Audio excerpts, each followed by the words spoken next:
سڵاو لێ بکات محەممەد دیارە ئەمڕۆ ڕۆژێک گرنگە لە مێژووی شاری کەرکووکدا ئەو ڕۆژەیە کە هێرشێکی گەورە هاتە سەر کەرکووک هاوڵاتیانی کەرکووک بە پشتیوانی هێزەکانی پێشمەرگە و هاوپەیمانان توانیان ئەو هێرشە بەرپەرس بدەنەوە و کەرکووک بپارێزن. ڕای بەڕێستان چییە؟ هۆکار چی بوو کەرکووک بەم دۆخە گەیشتە و هەموو قوربانی دا و ئێستاش حاڵەکەی ئاوایە؟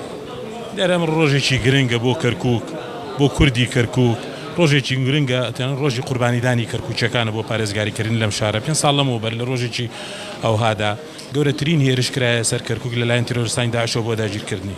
دیارە بۆ ئەو پەربەرچانەوەی ئەو هێرشە قوربانیەکی زۆر درا لە هێزی پێشمەرگە، دایان فەرماندە بوون بە قوربانی لەو هێرشەدا.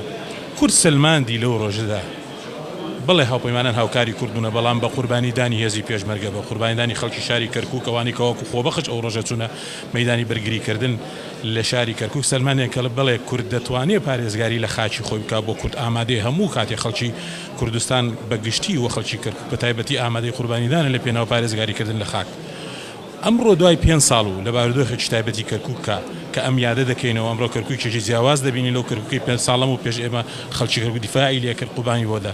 کەرکووکێک دەبینین کە کورد تەواوی دەسەڵاتەکانی تێدا لە دەستداوە، کەرکووکێ دەبینین ئەمڕۆ کورد بوون تێدا محارەبە دەکرێت، کەرکووکێ دەبینین کە ئەمڕۆ کورد هەست بەوە دەکا کە ئەمڕۆ لە شارەکەی خۆیدا لەسەر خاچی خۆی محارەبە دەکرێت. پێم وایە بەرپرس لەوەی کە ڕەنجی پێشمەرگە، قوربانیەکانی پێشمەرگە، قوربانەکانی فەرماندەکان، قوربانەکان و مێژووی خەباتی خەڵکی کوردستان بەگشتی و کەرکووک بە تایبەتی ئەوەی کە ئەم ڕەنجەی بەبادا ئەو ڕەنجەی بە فیرۆدا بڕیاری هەڵەی هەندێک سەرکردەی سیاسی بوو کە وای کرد ئەمڕۆ کەرکووک بەم ڕۆژە بگا.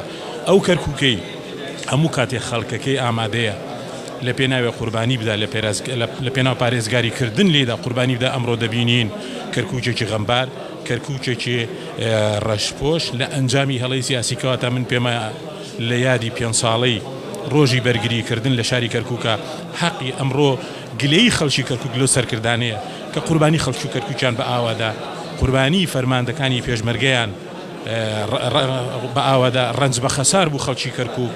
بۆیە من پێم وایە دەبێ ئەمێ وانەیە بێ بۆ سەرکردەکان بە خۆدا بچنەوە. من پێم وایە ئەمڕۆی کەرکووک پێویست دەکات لەسەر سەرکردەکان بە خۆدا بچنەوە، چیتر قوربانی خەڵکی کەرکووک، چیتر قوربانی هێزی پێشمەرگە و فەرماندەکان بە فیرۆ نەچێ و دووبارە بگەڕێنەوە ڕێی ڕاستەقینی خەبات. ئەوەیە ئەولەویەتی خەبات و ئەولەویەتی قوربانیدانی خەڵک پێجێڕانەوەی خاک بێ، ئاسوودەیی و ژیانێکی بەختەوەرە بێ. لە بۆیە لە 5 ساڵەی گەورەترین قارەمانێتی لە پارێزگاریکردنی لە شاری کەرکووک دەڵێن زۆر گرنگە سەرکردەکانمان ببنەوە ئەو سەرکردەی شایستە ببنەوە گەلە.